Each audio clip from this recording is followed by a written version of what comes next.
പാർട്ടിക്കുള്ളിലെ ഉൾപ്പോര് പല മണ്ഡലങ്ങളിൽ നടക്കുന്നുണ്ടെങ്കിലും UDFനെ സംബന്ധിച്ചിടത്തോളം അത് വളരെ ശ്രദ്ധേയമായ മണ്ഡലങ്ങളിലൊന്നാണ് കണ്ണൂർ.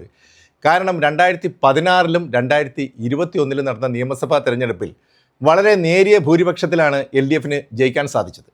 കടന്നപ്പള്ളി രാമചന്ദ്രനോടുള്ള നാട്ടുകാരുടെ ഒരു സ്നേഹം, പാട്ടുപാടിയും തമാശ പറഞ്ഞും ആൾക്കാരെ കയ്യിലെടുക്കാനുള്ളൊരു അദ്ദേഹത്തിൻ്റെ ഒരു കഴിവായിരിക്കാം ഒരുപക്ഷെ ഈ നേരിയ ഭൂരിപക്ഷത്തിലും 2 പ്രാവശ്യം ജയിക്കാൻ കടന്നപ്പള്ളി രാമചന്ദ്രന് സാധിച്ചത്.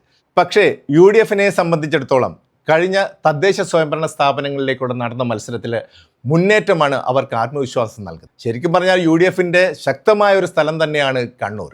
പക്ഷേ കേരളത്തിലെ UDF മുന്നേറ്റത്തിൽ LDFൻ്റെ കയ്യിൽ നിന്നും പിടിച്ചടക്കുന്ന ഒരു മണ്ഡലമായിരിക്കും കണ്ണൂർ എന്നാണ് പൊതുവെ രാഷ്ട്രീയ നിരീക്ഷകർ പറയുന്നത്. UDFും LDFും തമ്മിലുള്ള ഡയറക്റ്റ് മത്സരമാണ് അവിടെ നടന്നത്. BJPക്ക് അത്രത്തോളം തന്നെ സ്വാധീനം ഇല്ലാത്ത മണ്ഡലമാണ്. ഏതായാലും UDFനെ സംബന്ധിച്ചിടത്തോളം അലുവ പോലൊരു മണ്ഡലമാണ് കണ്ണൂർ എന്നാണ് രാഷ്ട്രീയ നിരീക്ഷകരും പറയുന്നത്. നമുക്ക് കാത്തിരുന്ന് കാണാം. മണ്ഡലങ്ങളിലൂടെ സപ്പോർട്ടഡ് ബൈ നൊവാര വാട്ടർ പ്യൂരിഫയർ.